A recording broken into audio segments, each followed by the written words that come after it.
equals CI. Connect. Alright. Tapos, yung ano naman. Siyempre, smartphone, hindi naman natin kailangan connect din yan, di ba? Ito lang mga IoT. O ngayon, pwede na natin tingnan sa smartphone kung nakakonect na ba yung mga to. Kontrolin na natin. Tapos ng smartphone, kahit dito pwede, kahit sa mga computer sa kabila. Pwede yun. Pero sa smartphone natin, punta tayo ng desktop, tapos browser. Ano nga ulit server natin? 172.16. Lagyan na natin dito. Sorry. 172.16.0.10. O, dito na tayo. Maglalagay na tayo. DYCI 19. O, pwede na natin buksan si ilaw ngayon. Buksan natin. Ceiling fan. Tayo natin. Si garage door. Buksan natin. Okay na. Yun. Ngayon, hindi pa tayo tapos, siyempre. Pero, nakaano na tayo. Marami na tayo nagawa. Number 3. O ngayon, ito yung pinakamadali, yung pag-secure ng device. O, ano gagawin natin dito? Lahat. Ulit-ulit lang to.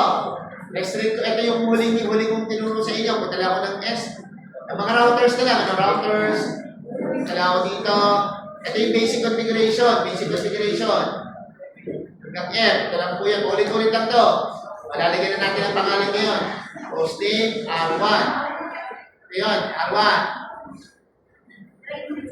Nakalimutan ko lang dito ng hosting. Sige, hosting R1.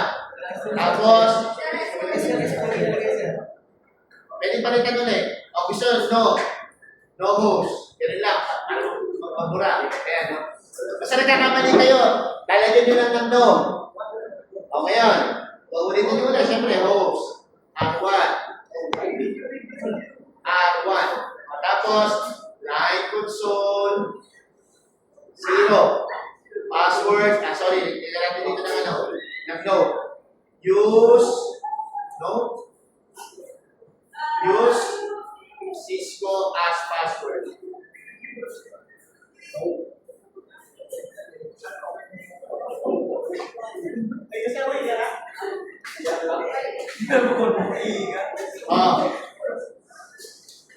Dahil ko sa password, Cisco, login. 9BTY015, password Cisco, login. Ito, paulit lang. Okay? Tapos, sunod, ito yun. Restrict access to console and privilege. Ito yung sa privilege. Enable secret Cisco. And then service password encryption. And then wait lang.